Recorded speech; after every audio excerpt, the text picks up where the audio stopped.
Yes, that might help. How about if I unmute the Zoom? That might work better. That makes all the difference. Okay. Is that There's better? 18 people watching right now.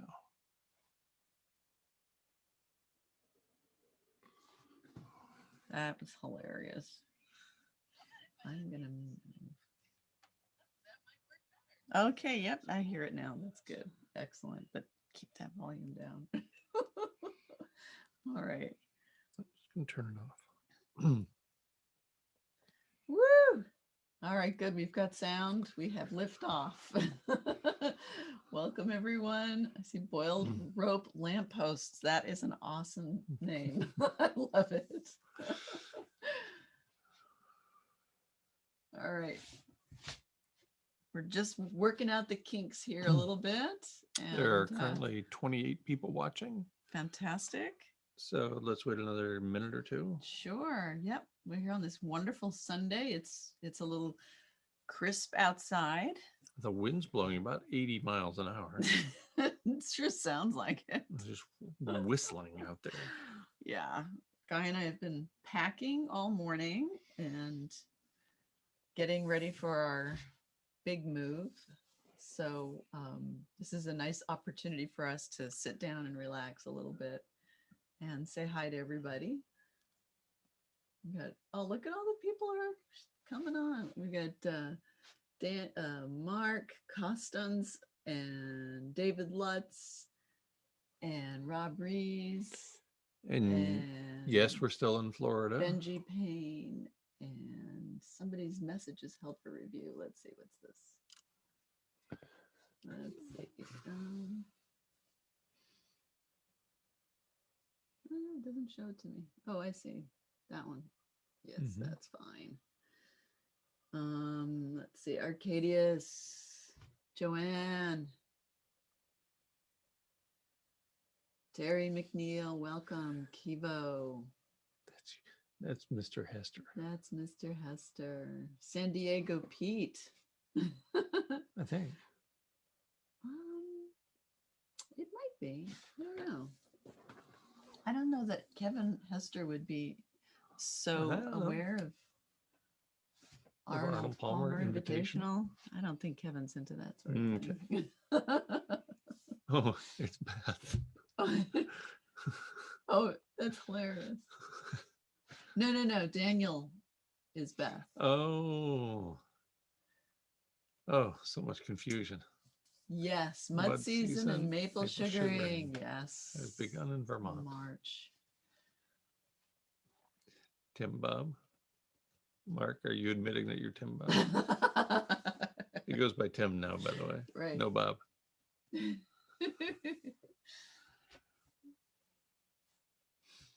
All right. That's great. Shall I give some thank yous? Yes. So Guy has some thank yous to give, and some of them are really fun. The people who have joined the channel as a member since the last time we did one of these live streams, which was, if I did the math right, 14 days. And a couple of these people joined 14 days ago, so maybe we thanked them last time around. I'm not sure. Reg Richard, Thomas Reese, Greg Milner, A, B, C. That's a clever name.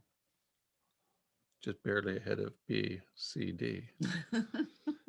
Ted Cates, Steve McDonald, and Jasper Podinko. Thanks to each of you for joining as a member. And also, I received a birthday present in the mail. Somebody wrote and asked if they could send me a mug. And there's all kinds of family connections with Ron Harshman and his family, right, including a niece, I think, involved with making and putting the paint on the mug and firing it. So I think there were 3 family members involved. And Ron Harshman told me when he sent it to me that it makes him think of Michael Mann. It's beautiful too, and anybody who's done pottery, I just want you to know this. It's very light. It is so beautifully done. it looks like a big heavy mug, but it is just very delicately made. It's wonderful. It's really nice. I can probably break it the first time I drop it. No, don't do that. Don't do that. So, introducing this documentary that I made a long time ago, almost 7 years now. I met Guy 8 years ago when he came to Mount Kisco, and he was speaking at the Mount Kisco Library, and I went in, and it was just incredible to hear what he had to say and to meet this wonderful man. He was just such a sweetheart, and there was a genuineness to him that you don't normally meet in people. Um, it it was interesting because a week later we went down to the Age of Limits together in Pennsylvania, and I think that was one of the things that solidified my ultimate decision to follow him around for a year and shoot this documentary.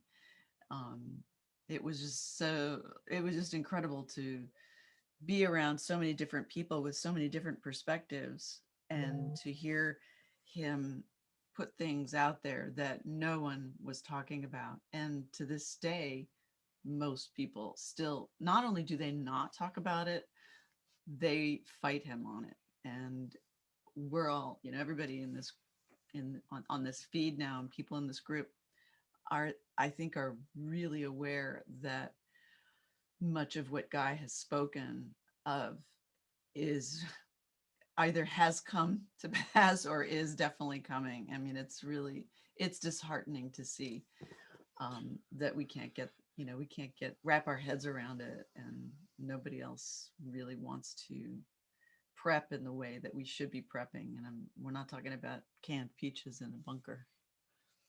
Canned peaches sounds good. I need to take a little break right now and get some canned peaches.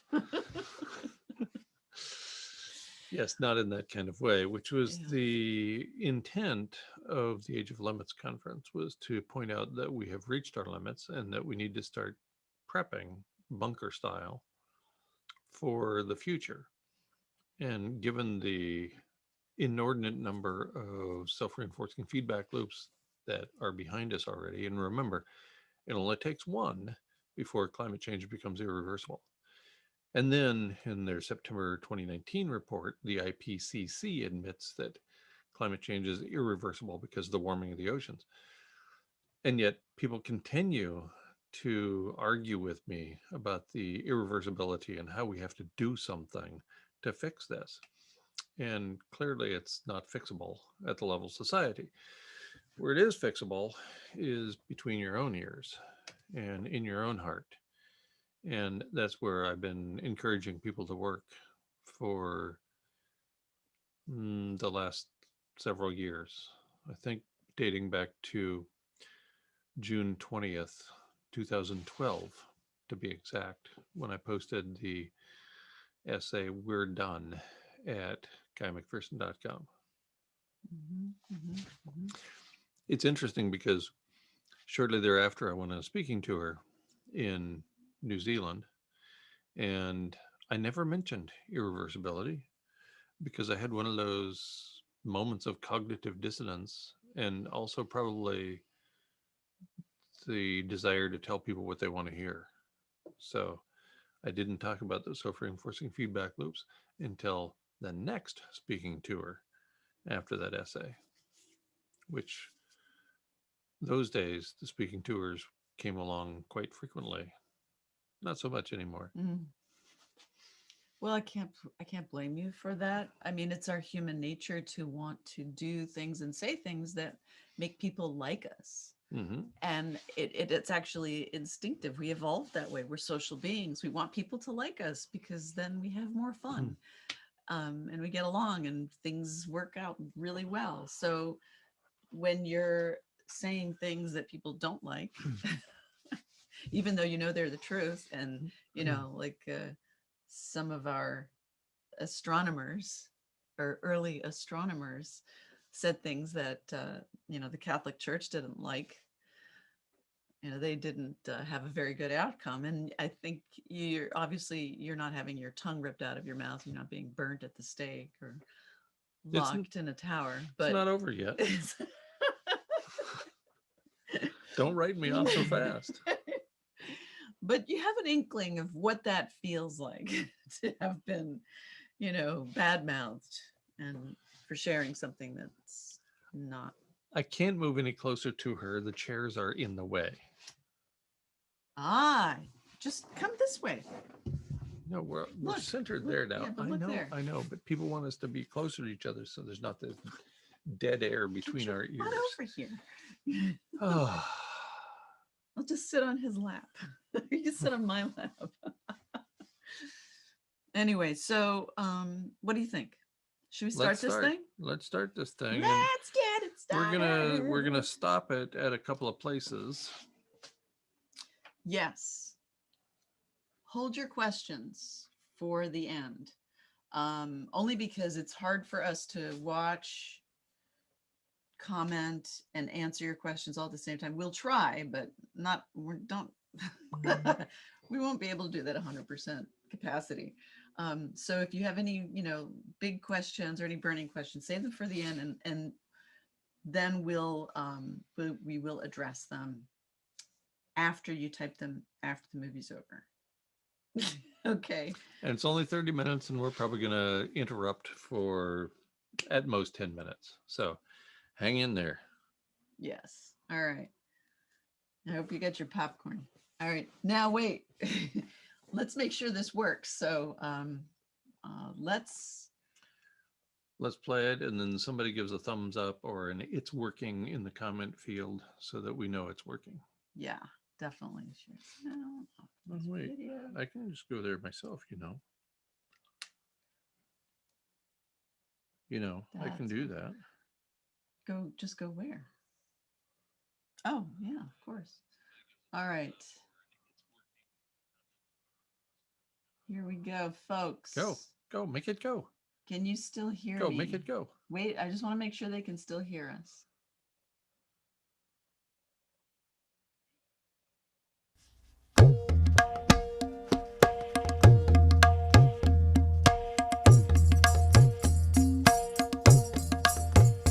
When man interferes with the Tao, the sky becomes filthy, the earth becomes depleted, the equilibrium crumbles, creatures become extinct. As suggested by the title of this book, this text is not for the faint of heart. Not only are the lights about to go out on industrial civilization, but the lights are about to go out on our species. Marching in lockstep with the dark days faced by society and Homo sapiens is my own heart, heavy with the knowledge in my head and the failure of my personal efforts. My prose in this work reflects the darkness of our final days. It's time to learn to let go one last time.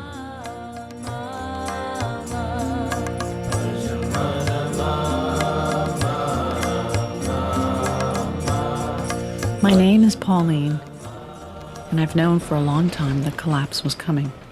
About 25 years ago, I realized the insanity of our fossil fuel-based system, even before Michael C. Rupert gave us the term collapse in his 2009 documentary. However, it wasn't just our fossil fuel culture at risk. It was social justice, and especially the environment, that were at risk. For decades, I and others like me have fought the good fight. We marched, petitioned, even wasted our time trying to vote right. An impossible task in an even more fascist nation. I even joined my friends and got arrested for the first time in my life fighting the tar sands pipeline. We learned how useless those methods are with the invasion of Iraq, a war the entire planet protested and yet, astonishingly, still happened. Look how well that's turned out. This woman voted to invade Iraq. If you're wondering what happens to those who go against the establishment, you don't have to look too far. So this is America. The government This did is not America. want the Who are people you? to communicate with each other, and it did not want the press to communicate with the public. The voice you heard screaming was that of Ray McGovern as he was dragged away by security guards who left him bruised and bloody.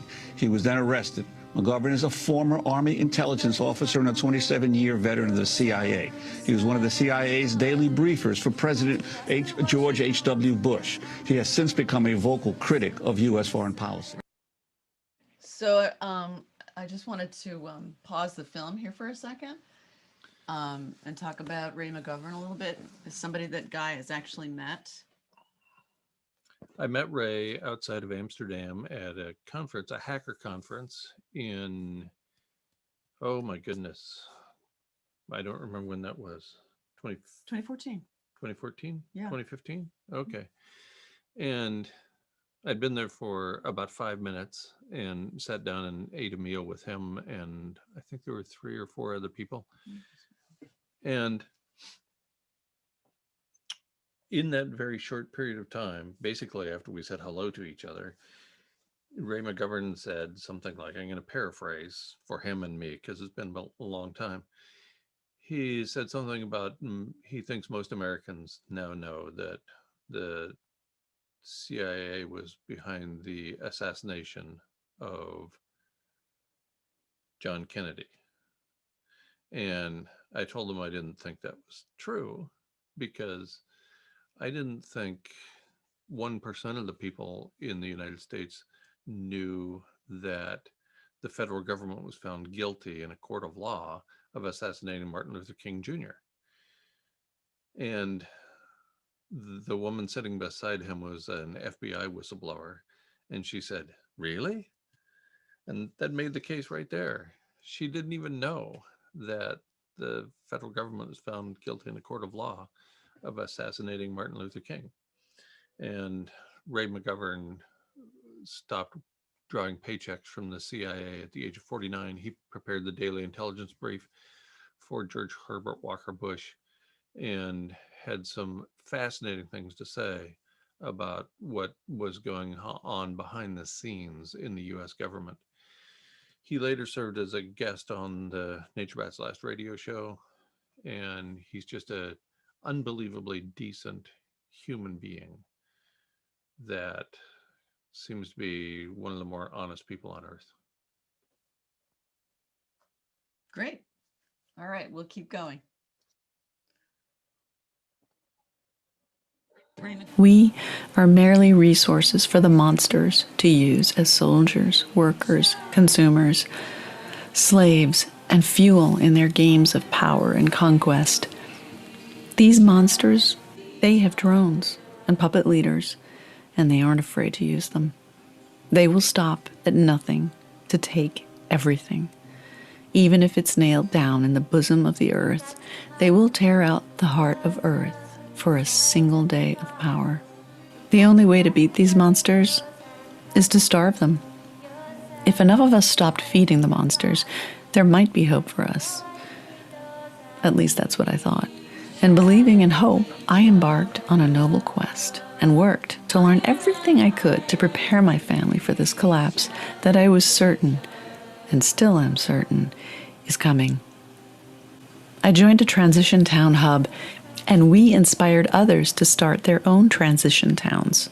I worked hard to develop my skills, to teach others how to grow food, get off the grid, create community, and to inspire a sense of outrage at a system that sends to extinction 200 species a day. And yet it was not enough.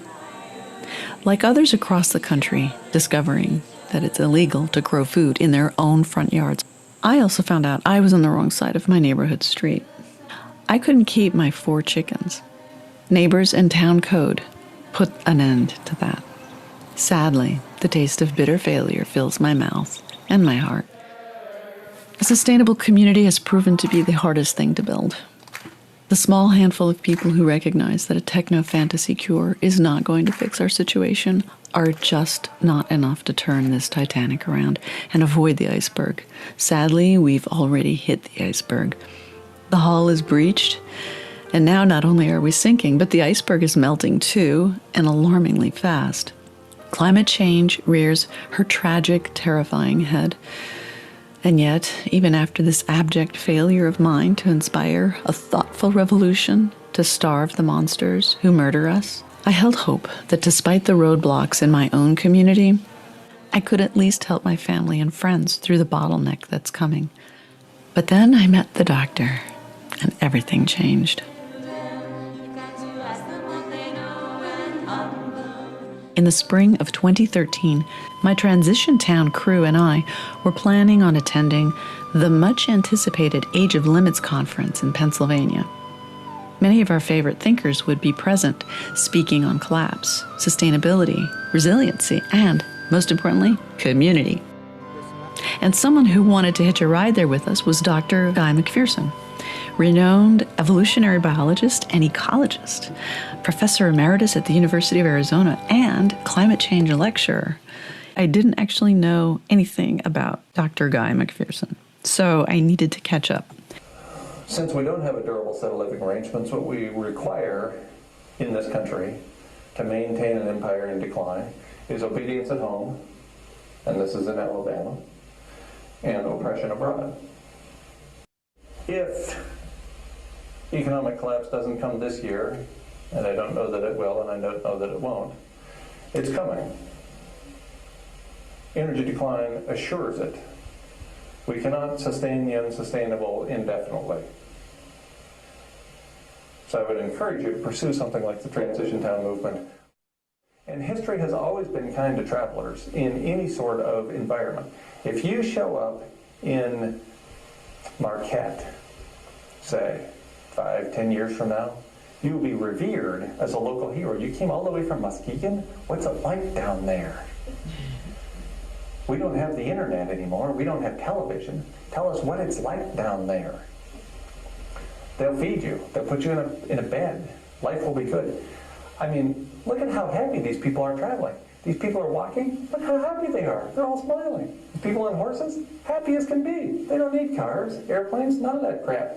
Look, in the ship, well, you can't see them, but they're smiling. I can see them from here. These are happy people. Sailing ships? This is great stuff. Really, this is my best stuff. It's as good as it gets. So I would encourage the youngsters in the audience in particular to be prepared for a nomadic style of life. And look how happy you can be doing that. It'll be great fun. What an adventure. It's not an apocalypse, it's an adventure.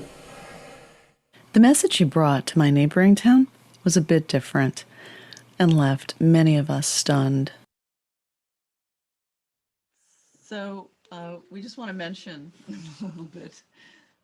I knew nothing about the aerosol masking effect when I was delivering that presentation in Muskegon at Muskegon Community College. So that you're in the picture. So that was an oversight. My contemporary presentations have mentioned the aerosol masking effect and have indicated that nobody's going to be traveling those long distances because there will be nothing to greet them in the not too distant future. So something I just didn't know in 2014 when this film came out. Yeah. And it's really funny because I was watching this video that you just saw a little clip of. And so I had this preconceived notion of what to expect when he came to speak. And I just set that up for you in the video. Yeah, it was very different than what I was expecting. All right, we're gonna play it again. It's hard for me to imagine a scenario in which we have humans on the planet beyond 2030. 2030. Well, okay, I can check out by then without too much qualm, but I'd kind of be sad that my kid will lose out. And do you have children? Do you have a future generation that you have considered? I have no children, and I considered that wrong in 1979. This is why I don't have children. Really? It's a conscious choice. Okay. Why do you pick 2030? I don't. Others do. Here's the 1-minute version. According to Oliver Tickell in an August 2008 issue of The Guardian, 4 degrees C above baseline, all we can prepare for is human extinction. That makes sense to me because we've never had humans on the planet when it was hotter than 3.5 degrees C above baseline. We're currently at 0.8 degrees above baseline. Baseline meaning 1850 or the beginning of the Industrial Revolution. So I'd be surprised if we made it to 2030 and it was only 4 degrees C. So we're just That's the whole story. We're just going to obey it. Chris. Yes, we're going to get very crispy. We're going to We crisp. should just turn ourselves into some pastry. You know, wrap ourselves in pastry and have a bake off. Or maybe we What should you're telling rethink us, our that's what's current coming. living arrangements. But you're saying that people in the You side. ordered the root beer float, right? Yes, I did. You have everything but vanilla. That's what I definitely remember. You'll have to come up and look.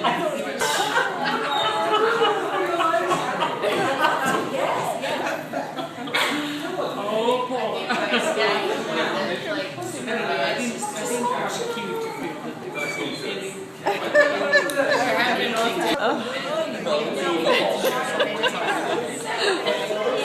That was 1 minute. Let's go back to talking about His last wish, and he can't even have a root beer float. It's the end of the world as we know it, and I can't even get Vanilla fracking ice cream. I was, like the rest of the folks in the room, deeply disturbed by this new information. But unlike most of them, I got to ride 5 hours in the car with the Apocalypse Man. Thank you, everybody, for coming. I've heard so many things about what I'm going to say. We're on to you. It's amazing. Some of them are even true. Now, I wasn't going to say them before. Reminds me of something I said the other day. We were in a community meeting in Westchester County, New York, and somebody said something about getting too doomy, and I said, "Are you kidding?" Here we are in the Last Chance Saloon, standing on the beach of doom, and the waves are coming in. Brace for impact. So now what? The political response remains the same. The message is somehow we're going to ignore jobs and growth simply to address climate change. Says your president, I won't go for that. And that's understandable, actually, because there are no politically viable approaches to deal with climate change, just as there are no politically viable approaches to deal with peak oil. There's nothing a politician can do. Can you imagine a politician running on the campaign of "We need economic collapse to save our species"? I bet there aren't 10 people in this room who'd vote for that. Just to save our species? See, I saw 3 hands go up right there. 2 years ago in an AGO, I was sitting next to Michael Mann. And to give you an idea, we are worried. There's a reason why I'm here, why we had a whole meeting in AGO for all these climate scientists and other interested environmental scientists to get together and say, what do we do? Because the media is not reporting what we are showing. There are vested interests out there that don't want you to know. The science community is done. We know. There's no doubt there. It's just, if you look in the U.S., the certainty has gone down over the last 2 decades as the science has gotten more and more certain. By the time the conference was over and the author of Walking Away from Empire had rattled the nerves of everyone, I was determined to do whatever I could to help spread his information, no matter how painful. I believed it was our human right to know we were closer to extinction than we'd ever imagined. I mean, wouldn't you want to know if you had terminal cancer?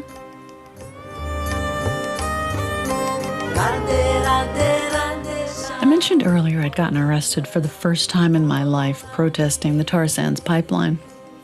It was Bill McKibben, author, journalist, environmentalist, and Harvard grad, who inspired this temporary loss of my faculties. I even joined Bill's Rockefeller-funded 350.org, which perpetrated the myth that we needed to and could reduce in our lifetime our global CO2 levels back to 350 parts per million.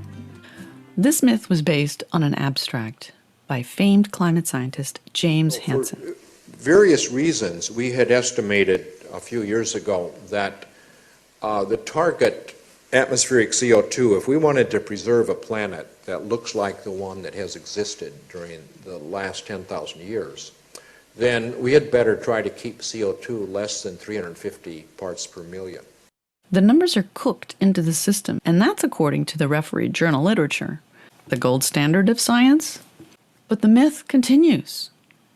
Getting back to 350 parts per million will be difficult and take time. By the time we get back to 350, we'll know a lot more, and we'll be able to be specific about what less than 350 parts per million means. By then, we should be measuring Earth's energy balance very accurately. The question now is, if we can't even trust the environmentalists, who can we trust? When a medical doctor knows that somebody has cancer and they have weeks or months to live in their professional opinion, it's malpractice if they don't tell that, if they don't reveal that. That's malpractice. Doctors are supposed to give us the facts, the information, and present their informed opinion about when we might reach the end of our days. And so I'm doing that. I think Bill McKibben and James Hansen and a whole bunch of other climate scientists are malpractice. They're guilty of malpractice because they know what I know. Almost every politician in the country knows what I know. All the leaders of the big banks know what I know. And they're lying to us.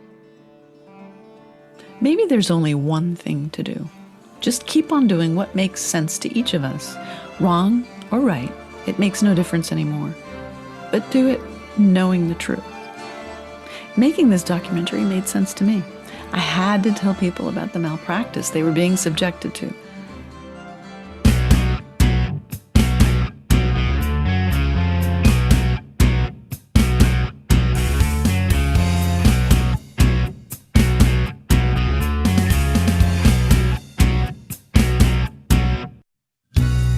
Mother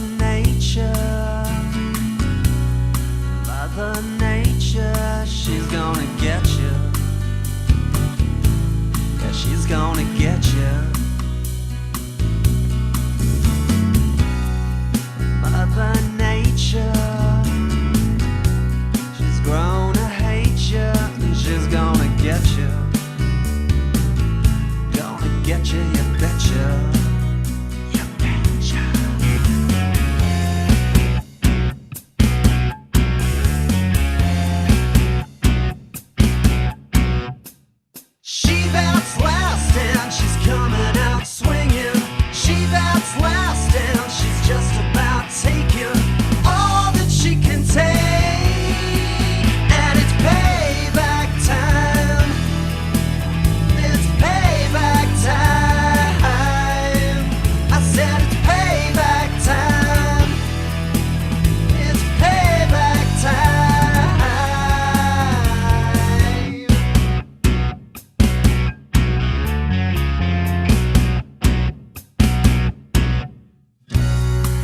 Every year of my life, that's almost 52 years so far, the world has become a worse and worse place.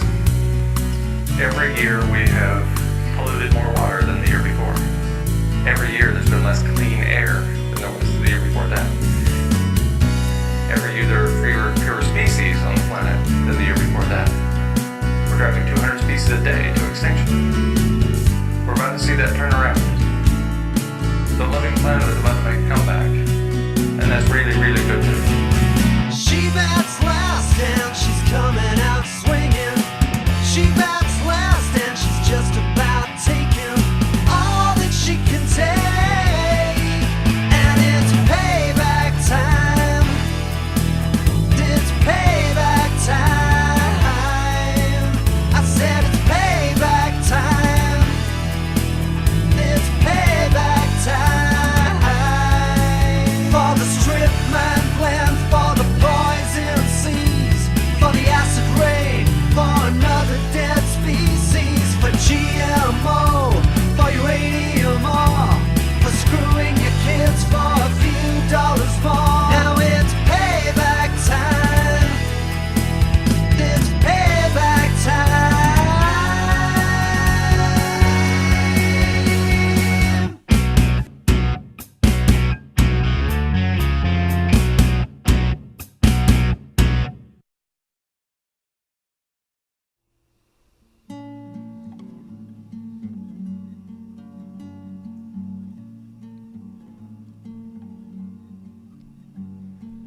Touchdown for a moment on your shore.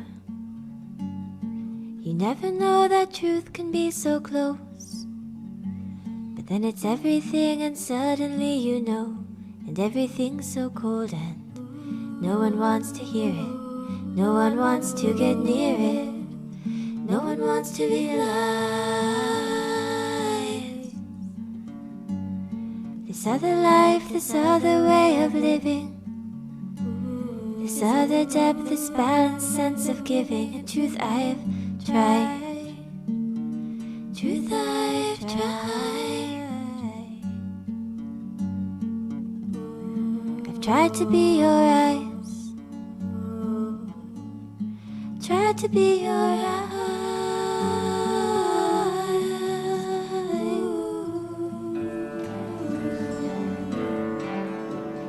Just a big change in Dr. McPherson's approach to the meticulous climate science data that he's accumulated, his approach to the conclusions that he's made about this data. In October, he posted a 4-minute video.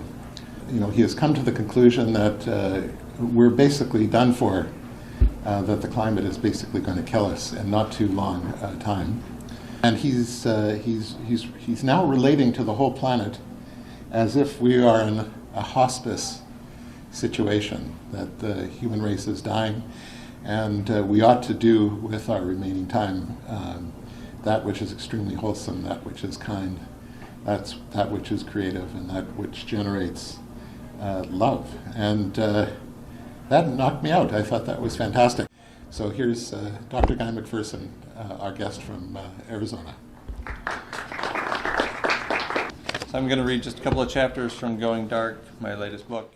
Okay, so this first chapter is called Big Stuff, and it starts with a few lines from Lao Tzu in the Tao Te Ching.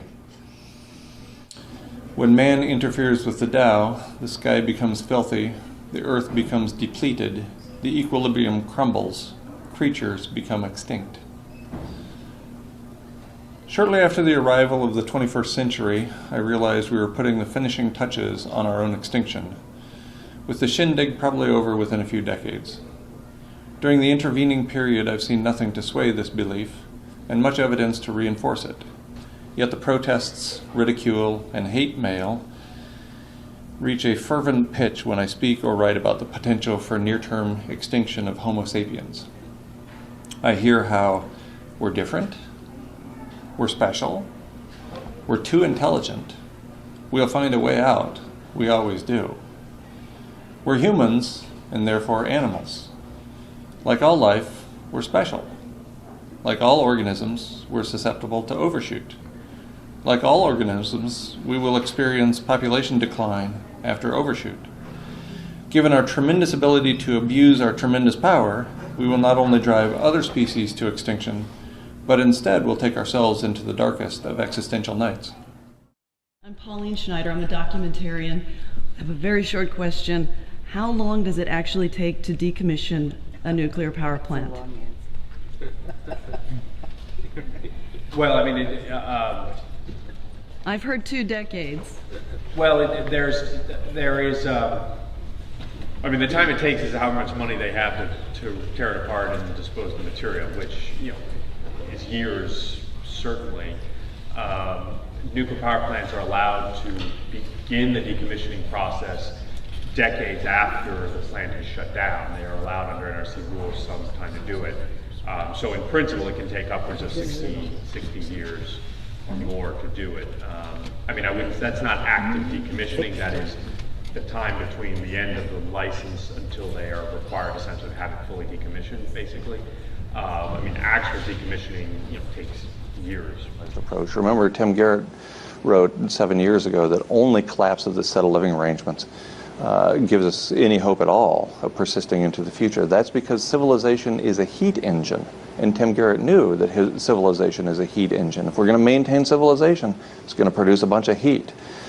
The downside of collapse is that it triggers the catastrophic meltdown of 400 and some nuclear power plants around the world. Think Fukushima times about 400.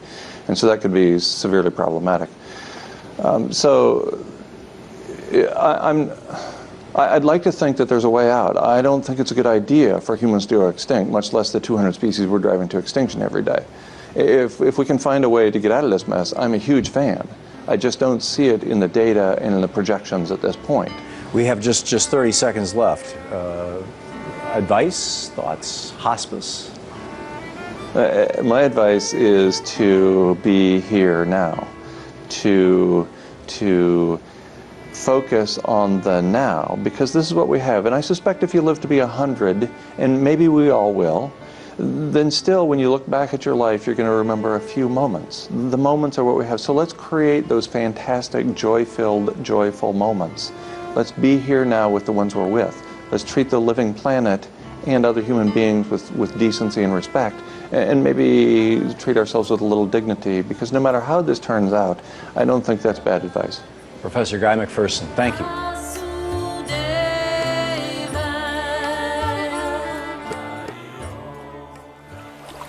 So I suspect we don't have long on the planet as a species. Obviously, all species go extinct. Few drive themselves over the abyss.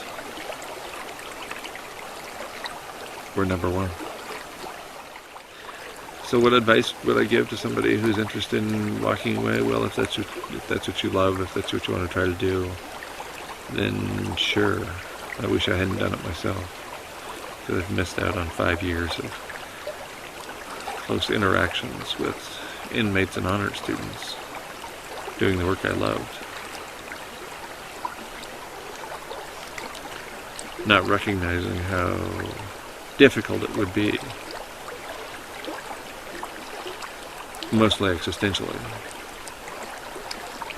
to spend my time away from the work I loved and was good at. So if somebody wanted to do that, if they seriously wanted to try to step outside of empire, then I would encourage them to do that. But it's hard. You're not going to get any support along the way, or at least not much. People will question your sanity, your judgment. If you can live without the validation of others, and very few of us can, then sure, why not? Or maybe you can find the validation of others who are attempting to do the same thing, or have been trying to do that for a while. Those people are few in number, though. It's a very, very difficult path to walk.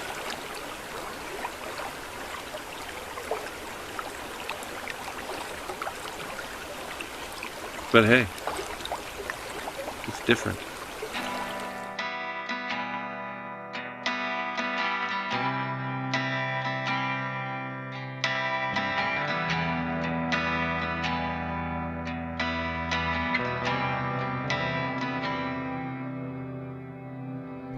I have interrupted the holy process, and death has smelled the life I made. Every stretch of my solemn beauty, caressed by the devil, bled out of this world.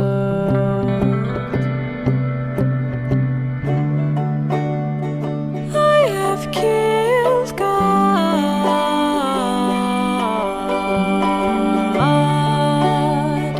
I have killed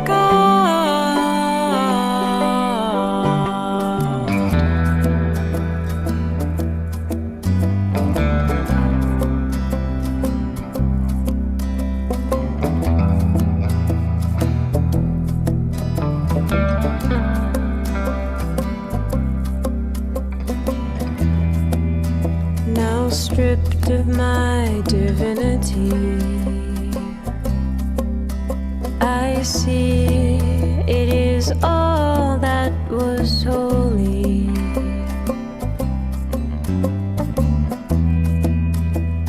The only godly force I've replaced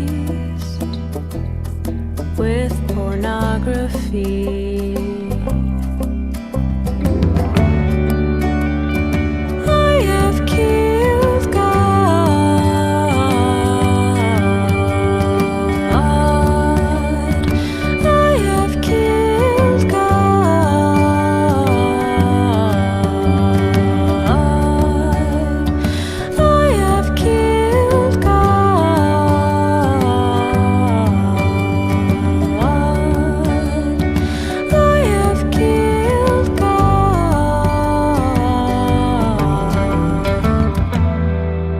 and without malice, and without forethought.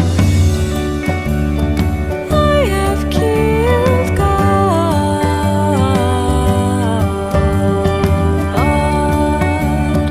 I have killed God.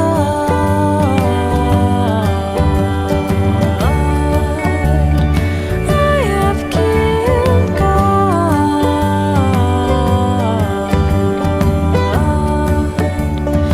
I have killed God.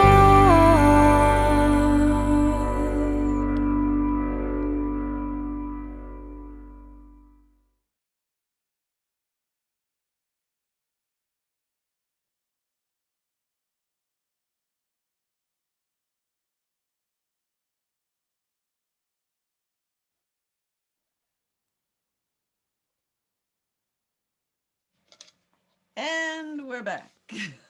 Ooh. Whew. Wait. Stop that. No, I gotta stop this. Whoop. All right. Here we go. Okay, well, Pauline's getting the tech taken care of. Thank you to Derek Cassidy, who joined as a member of the Nature Bats Last YouTube channel in the midst of the conversation. Thank you, Derek.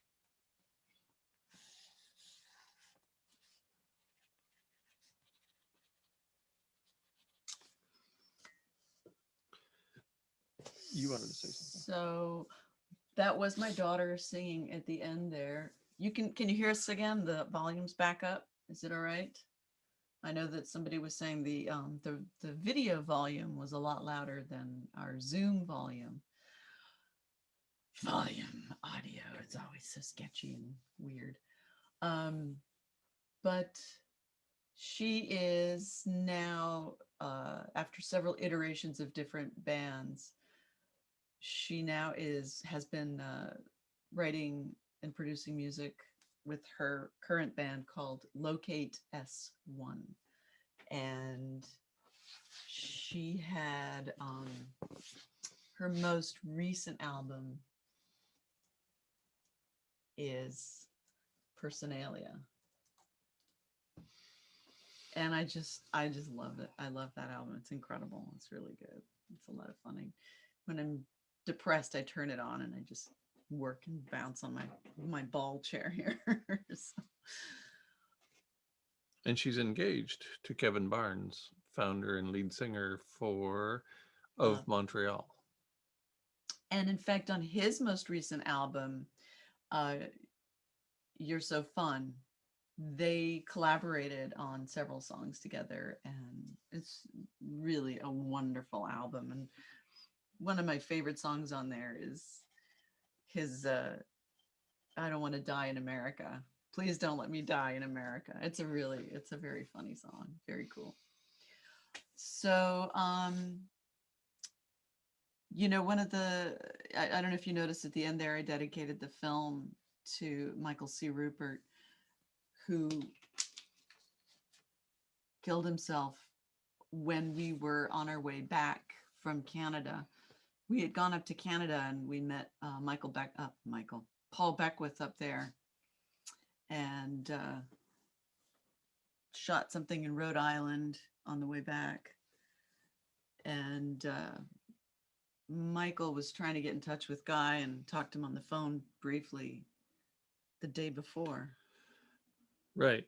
So I was just about to step up to the podium at the University of Rhode Island, and Michael called. And so we only talked for a very short time, 3 or 4 minutes. And I didn't know it at the time, of course, but he was calling to tell me he loved me. And then he sent me and other people an email message between when his show ended the next day. His radio show was called the Lifeboat Hour. Between when the show ended and when he committed suicide, which apparently was only about 30 minutes, he sent an email message. Interesting, courageous individual. And you never got to meet him in person. That's correct. But he had you on the show quite a bit. Yeah. He had me on the show, I think 5 times in the last 14 months it ran. And the day after he died, I was in Manhattan at the Progressive Radio Network studios, and Richard Gale, the producer for the show, asked me if I wanted to take over the show. You know, so this is 15 hours after the man died. And my first thought is, are you kidding? A little respect. The body's not even cold yet, but that's the way things work in the entertainment world, is as quickly as possible. Then he withdrew the offer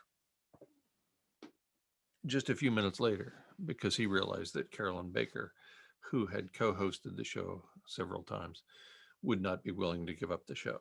So she took over as the host of the show and drove it into the ground for a while.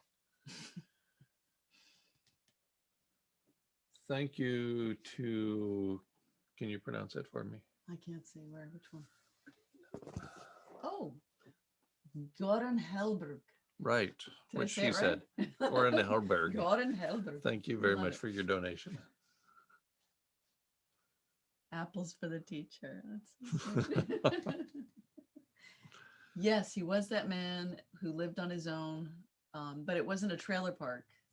He lived in an Airstream on another friend's property.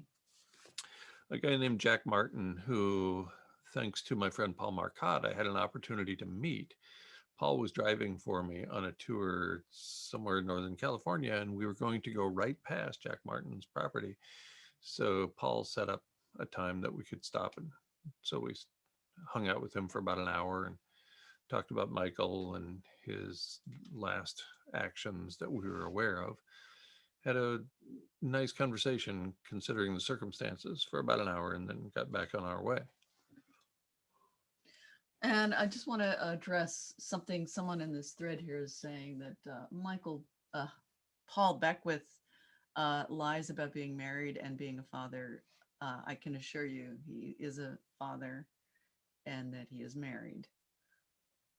And in fact, he was teaching chess to his sons and their classmates while we were there, and he missed a couple of days. He had to schedule that in. So yeah, that the conspiracy theories are ridiculous. Please, let's not spread nonsense.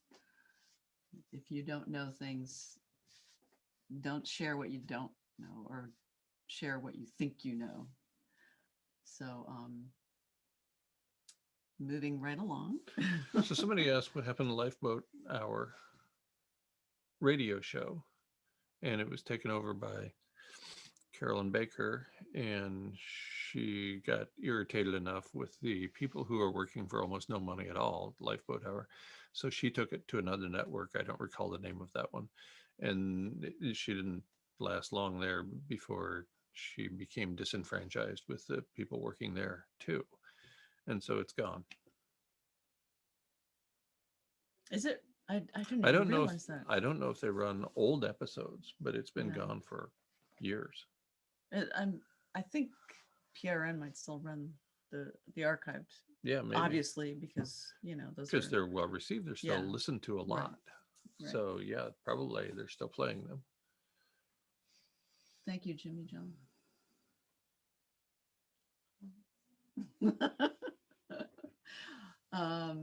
So let's see.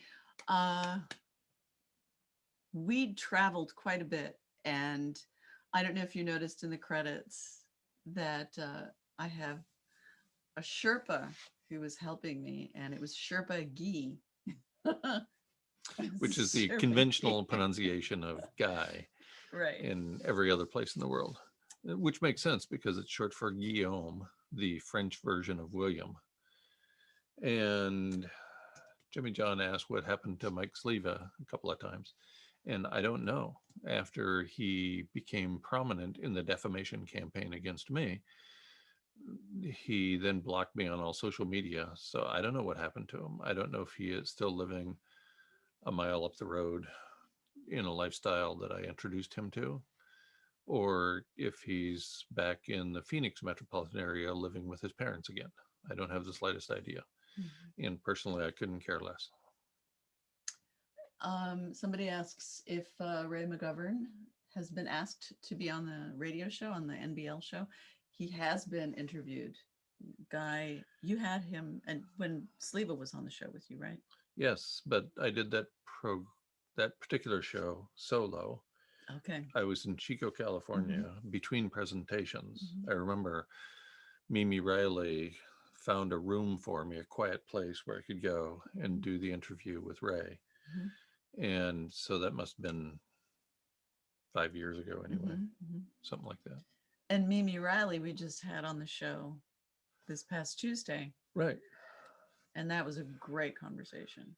And that was inspired, and all near-term future shows are inspired by something Paul Ehrlich said at the end of the show we did with him, which was last month's show. And he said something like, first of all, he said that I got there sooner than he did, much sooner, to the point that humans are going extinct.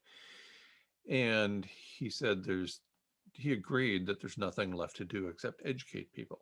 So we're going to try to maintain an educational focus. And that's why longtime college educator Mimi Riley was our guest last week. And also that has influenced the people that we have invited for the near future. Yep. Any other questions? Let's see. What's this? Oh, yeah, that's ridiculous. Let's just time that. We are not traveling right now for many reasons. There's a pandemic, so we can't wait for that to be over. Hopefully it'll be over before extinction hits. Hopefully, because of the aerosol masking effect or loss of aerosol masking, it won't drive human extinction even more rapidly than it was already occurring. Right. But we'll see. I'd love to get back on tour again, even if it's remotely. And I've offered that opportunity for people. But it's true that there's no substitute for actually being in a room with people and delivering a presentation and being able to look people in the eye and for the audience to see me and how I act when delivering a presentation. So there's nothing like the real deal. And I suspect that's not going to happen anytime soon. No, absolutely. I mean, I after I saw Guy speak in person, and I hadn't really known who he was. Yeah, I remembered that I had actually seen him in videos on YouTube, and particular one was the college myth, the college trap, college conspiracy, right? Where he was talking about how, you go to college and you have a mortgage and you don't even have a house. And I was thinking how that's incredible. Glenn James, don't be an idiot. You don't know anything about science, so don't tell me what to do. Scientists make predictions, including near-term predictions. The ice-free Arctic incorrectly projected to occur in 2016, plus or minus 3 years, is not far off. And because of the rate of change associated with loss of ice on the Arctic Ocean, that will drive the extinction of most, if not all, life on Earth. Scientists make predictions. Scientists make predictions about even the near future. So don't embarrass yourself further by asking ridiculous questions or making stupid comments on here.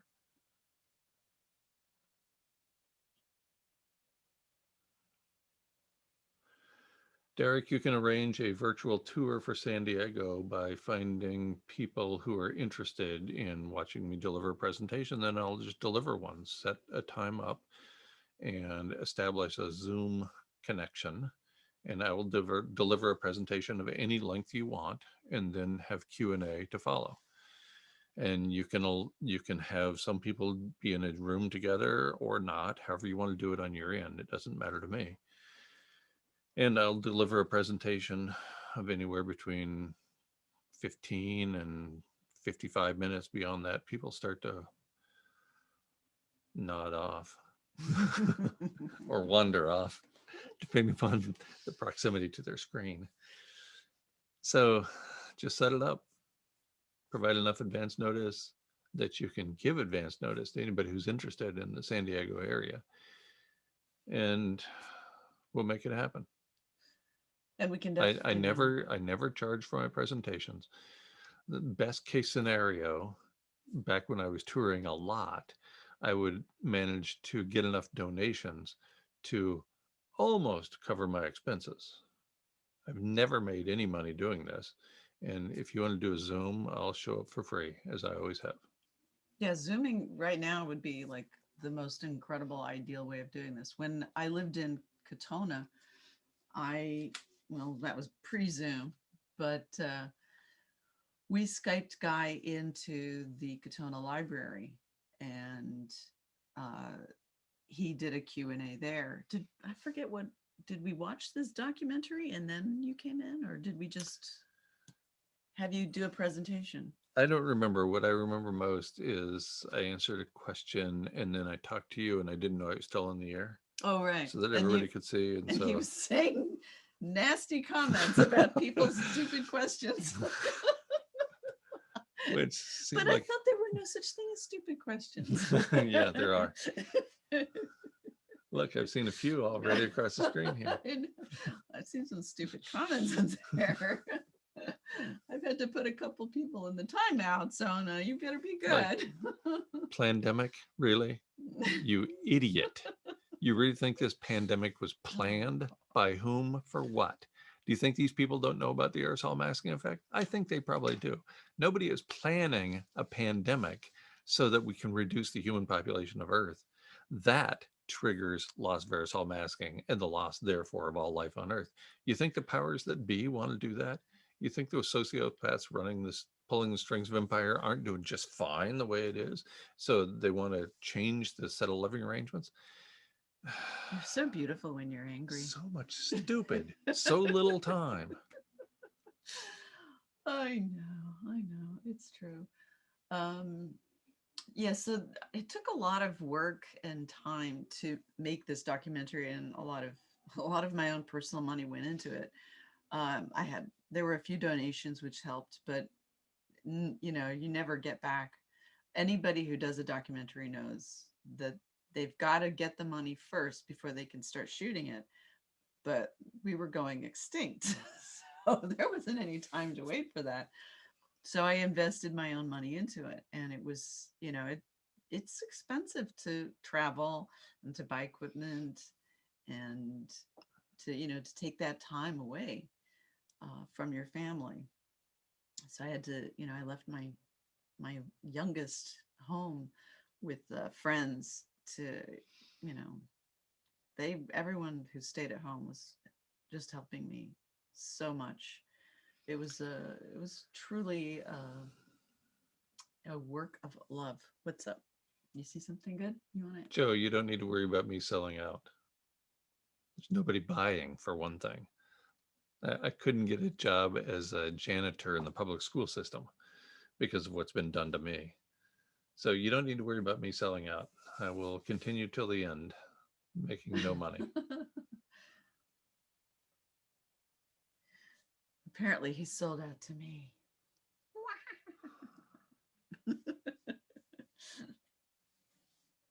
When will the Blue Ocean event happen? What do you think? Well, soon. That's all I can say is soon. I'm surprised it hasn't happened already because it was projected for 2016 plus or minus 3 years. Didn't happen in 2019, didn't happen in 2020. Will it happen in 2021? It's looking bad. It is looking bad, but I don't know. We're still up there around 7 million, right? I don't know. 7 million square kilometers. I don't do numbers. Right. So it Might not, we might get another year.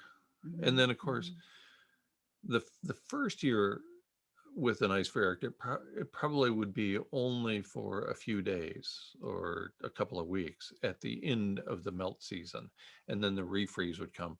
And so the catastrophic impacts would be realized almost certainly the following year.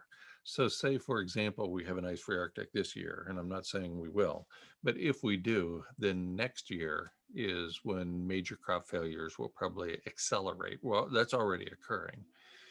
And so probably that would remove remaining habitat for humans on Earth is with about a 9-month or 1 year lag.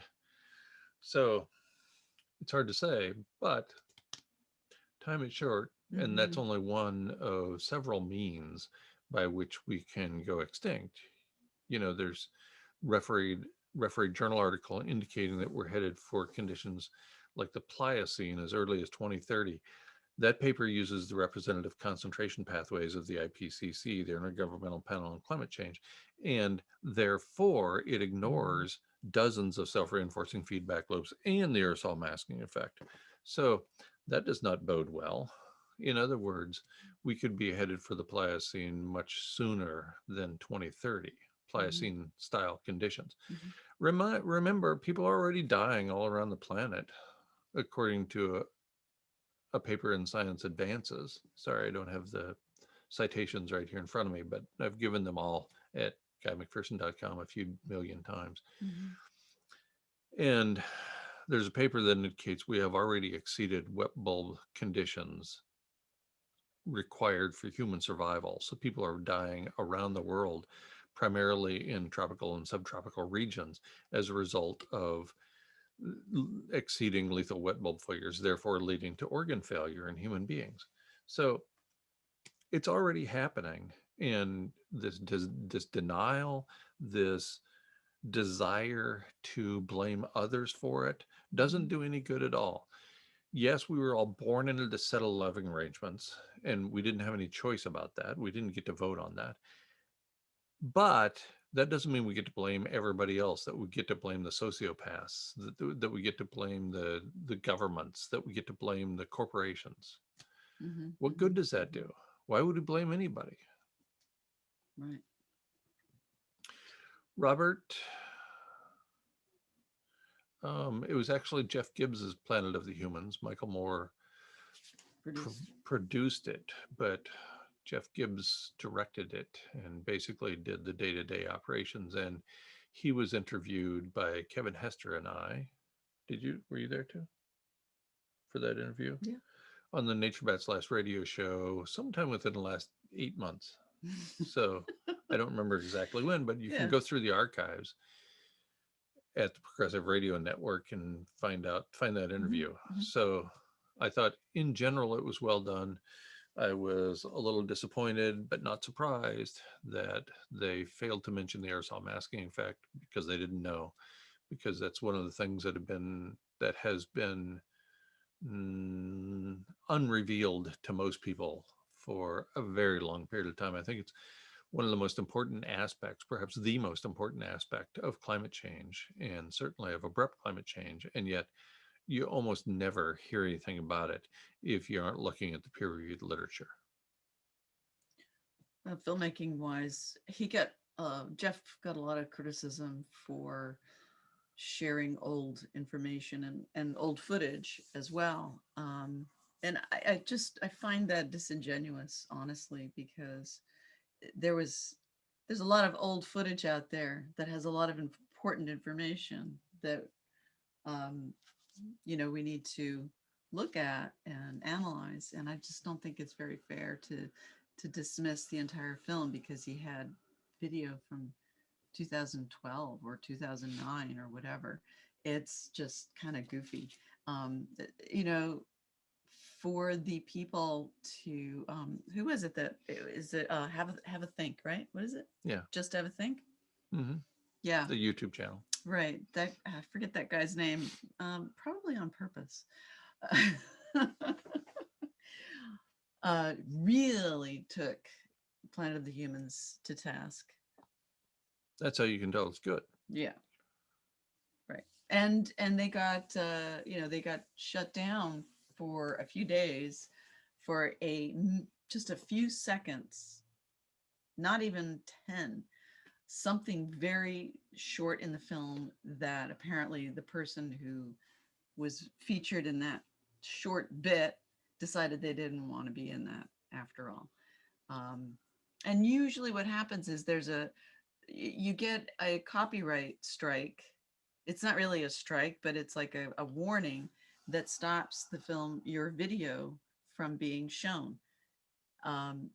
Or it just lets you know that you can't monetize that video. But in their situation, the film got pulled completely off of YouTube, which is really unusual. And just they'd released it for free on YouTube. Yeah. And then it got pulled. Right. Brooklyn Culture Jam asks, is there any chance the current hostility from Michael Mann can last to a debate between the two of you? No. I'm more than willing, have been for years. In fact, I was invited to professional organization's annual conference. I think it was the American Geology Association, but I'm not sure. This was in 2017, I believe. And I said, yeah, count me in. And then it turned out that Michael Mann was going to be on the same panel or in the same session as I was. So he made sure that I was uninvited from that particular meeting after I'd paid my registration fees and everything else. So, Jimmy John, what prion thing are you talking about? I have no idea. Did you see the original question about the prions?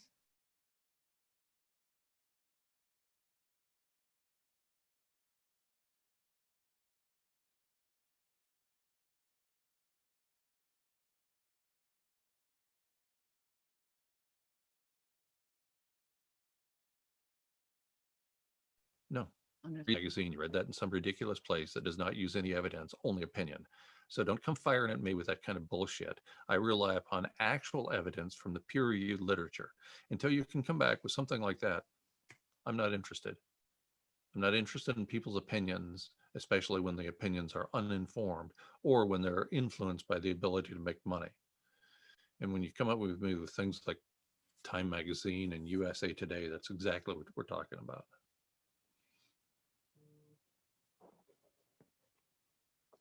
James Gilchrist asks, if this was the last day on Earth, how would you spend it? Did he ask that of me? He asked the question. Maybe he's asking everyone.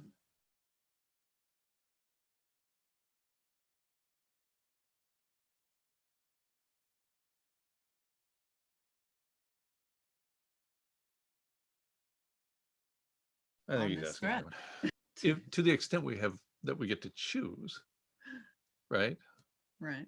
We don't always get to choose what we're doing our last day or any particular day. But if I got to choose, I would spend my time with this woman, preferably in a quiet place in the woods, say the deep woods of Vermont.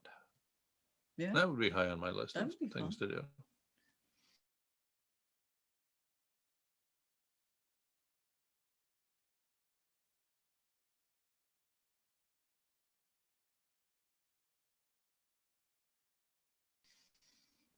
And yeah, that's not a bad plan. Root beer float. Yeah, what did you have? They didn't have vanilla, right? They ran out of vanilla. They didn't have vanilla, so I don't know what I had.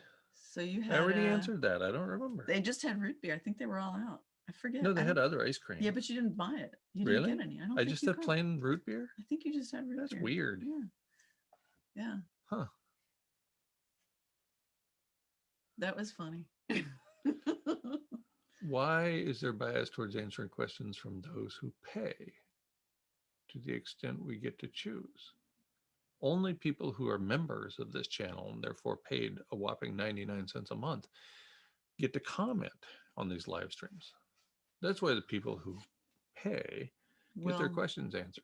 Well, no, actually, because we're Zooming, it's not just restricted to members. So a lot of folks who aren't actually paying members are able to comment today because we opened it up through the Zoom.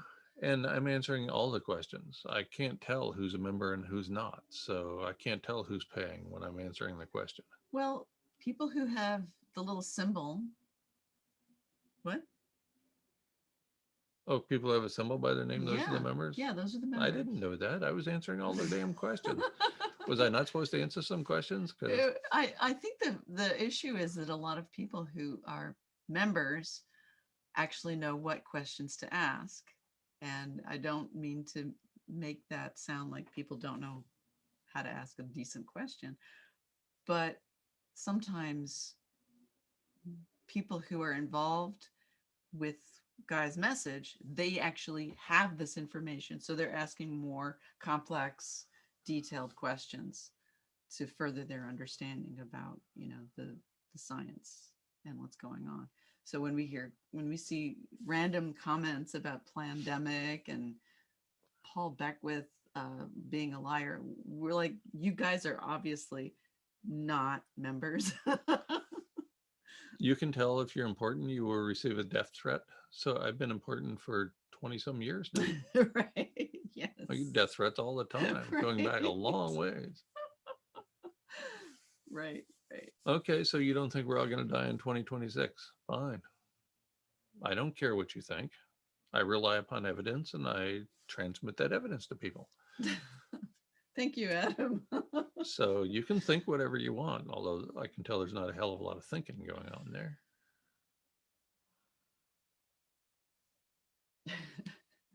Hey, Suzanne. Thank you, Adam. Thank you for contributing to the ice cream fund. That's much appreciated. So, Jan asks about global dimming. Global dimming is the aerosol masking effect. And so we've been talking about the aerosol masking effect, aka global dimming, for a while. Yeah. Did you have anything else to ask about it? I mentioned that it's among the most important, perhaps the most important aspect of abrupt climate change.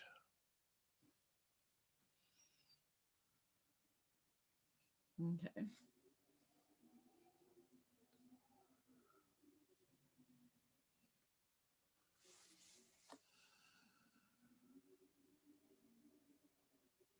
All right, so let's see. Okay. That was Raza who said that about the death threat. Ah, right. Yes. All right. So that's been going on for decades. Great. Well, anyway, it's been fun. It's been real. But has it been real fun? It's a good comment. Which one? You think it's a bit ironic to give death threats to a person who thinks that all of humanity is coming to an end? Right.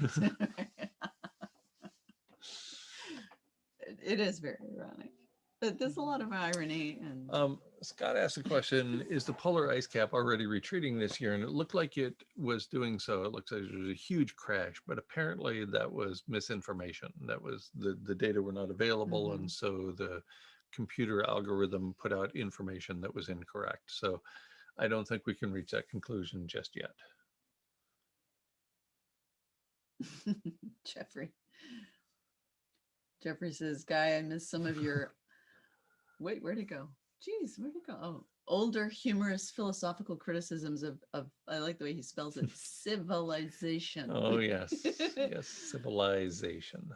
Fermi's paradox. It could apply to this version. Yeah, do you think Fermi's paradox plays? Of course, yes.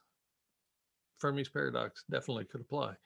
We could become, first of all, the interpretation of Fermi's paradox that I'm relying upon here is that every civilization becomes so advanced that it causes its own extinction, and presumably the extinction of all life on Earth. And we're clearly headed in that direction because of nuclear facilities and abrupt climate change and the vortices caused by commercial aircraft and a few other reasons. We could well be causing our own extinction in the very near future, and that's completely consistent with Fermi's paradox. stated in 1950.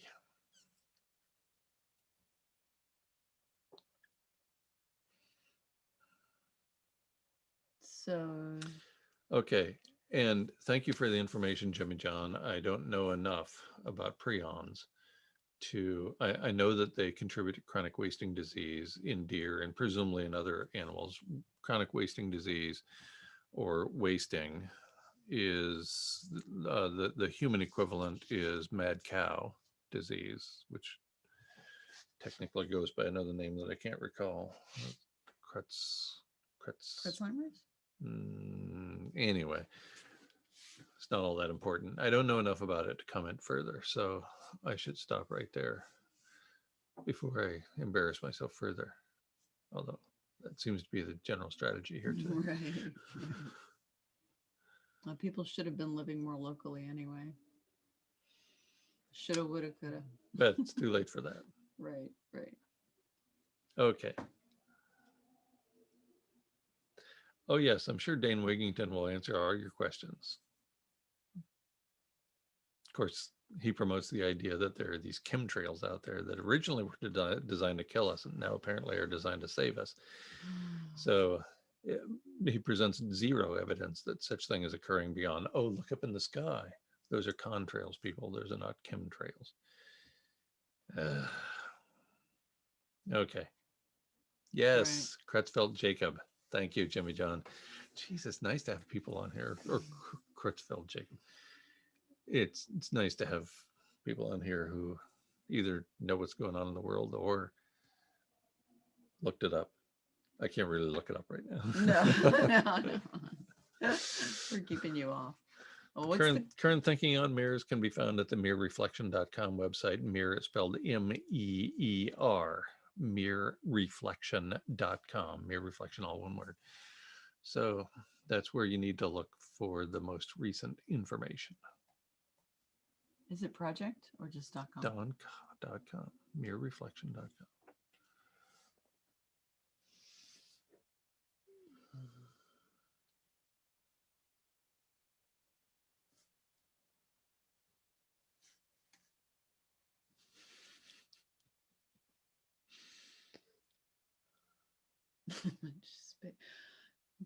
There's not that much space is actually needed. Somebody asked, what point did you realize going off grid was a waste of time? It was a waste of time for me. And I realized that when I understood the full effect of the aerosol masking effect. Once you realize the full impact of the aerosol masking effect, you realize that what I was trying to do, which was to lead by example on people living close to the land, you realize that that's going to drive extinction faster than we were otherwise headed for extinction. So I don't remember the day, but it came as a result of the paper by Levy and colleagues 2013 and was reinforced by the paper by Rosenfeld and colleagues in 2018 or 2019. All these references can be found at guymcpherson.com. Just put those names in the search box. Joe asks, he says he's noticed that the sunlight is a little crisper recently. It may not be less particulates, but it may be that the ozone is thinning. The ozone is significantly thinning. And it does so in various places around the globe. So it'll thin in this place, and then the thinning will switch to this place. So people who spend a lot of time outdoors, gardeners and so forth, would tell me frequently on tour that the sun feels hotter on their skin this spring, this summer, this fall, whatever, than it ever has before. And that's an example probably of diminished ozone. Yeah, and the ozone has diminished. So, remember when we had this hole in the ozone and they fixed it? They didn't really fix it. I'd like to point out, Robert Reyes, that yes, governments have multiple patents on solar radiation management. Yes, they do, what you call chemtrails. And there are also many, an enormous number of patents that, like those patents, have never been exercised, have never been employed, have never been used. So there's something called the I can't remember the first name of it, something hair hat that is used. It's basically like a piece of rubber that you put over your head to keep it dry when you're taking a shower. Mm. This is something hair hat. The You know, like a diet. the patent on it goes back decades. I haven't seen one of those for sale at any store. Not one time have I seen this hair hat for sale anywhere. And that's because you can give a patent. That doesn't mean you're going to do something. Yeah. You can apply for a patent and get the patent, and that doesn't mean you're ever going to do anything. There's millions of patents that are just sitting on shelves. So, so what that there are multiple patents on solar radiation management? There are multiple patents on a lot of things that are not being used. So if you're going to try to come up with an argument for your favorite stupidity, then you're going to have to provide a little evidence. What was David Keith talking about then? David Keith is talking about an experiment that will be conducted from a hot air balloon several thousand feet above the sky that involves tossing out 2 kilograms, that's about 4.4 pounds, 2 kilograms of non-toxic dust. That's it. That's your version of manipulating the weather. At least look into my work before you spout this crap. And that's crap that I've already talked about at GuyMcPherson.com. If you just go there, you can figure it out. You probably don't want to, because you want to be able to blame somebody else for anything that happens to you or anybody you know. And that is prions. Yes. That's great. The bovine spongiform encephalopathy. Encephalopathy. Or something like that. Encephalopathia in Greek. Can Greek lessons later. Can World War III slow down climate change? I can't even imagine how. After all, it might reduce aerosol masking, which, as we've pointed out a few billion times, is not going to slow, but rather is going to accelerate climate change. And almost certainly viruses are just getting started, because the planet is warming. Viruses are being released from a warming ocean, and also as snow and ice disappears. This has been well documented. So wait, Jimmy John says COVID is causing bovine spongiform encephalopathy, which develops over the course of many years. Well, we've only had a few months of this vaccine.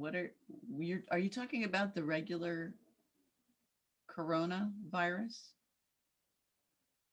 or something else? You know, the cold virus? Are you talking about the cold virus that everybody gets every year? Not the COVID-19 virus.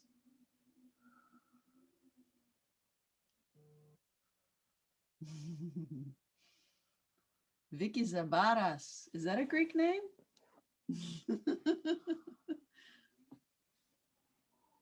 All right. I think we can wrap this up. What do you think? With a bow? It's been an hour and a half, and my blood pressure is already too high. I know, you get so angry. You get so upset at Well, people. that's They're just because asking questions. Yes. They're just asking questions. And the questions are almost always rooted in ignorance. That's that can be why- that can be addressed by spending an hour at GuyMcPherson.com. So you're taking up a lot of people's time here, not just me, not just you, but the other 175 people on this stream. You're taking up their time too by asking questions that I've answered a few million times. Are you exaggerating? Never in a billion years would I exaggerate. I think you're exaggerating now. Well, and the mere reflection framework can be implemented in a relatively short period of time for what is, compared to how much money the billionaires have, a relatively small amount of money. and it's not going to save us, but it might buy us some time. It's not the solution. Somebody asked, what's my latest book? It's my novel that has been re-released from many, many years ago, called Academic Pursuits. What? Thank you, Terry Rankin, for joining NatureBat's Last Channel as a member. And now really we're going to wrap this up. All right, you guys, thank you so much for watching. And you can watch Going Dark on Vimeo or on my YouTube channel, which is Pauline Project Love. So go there, like it, share it, be good people. Time is short.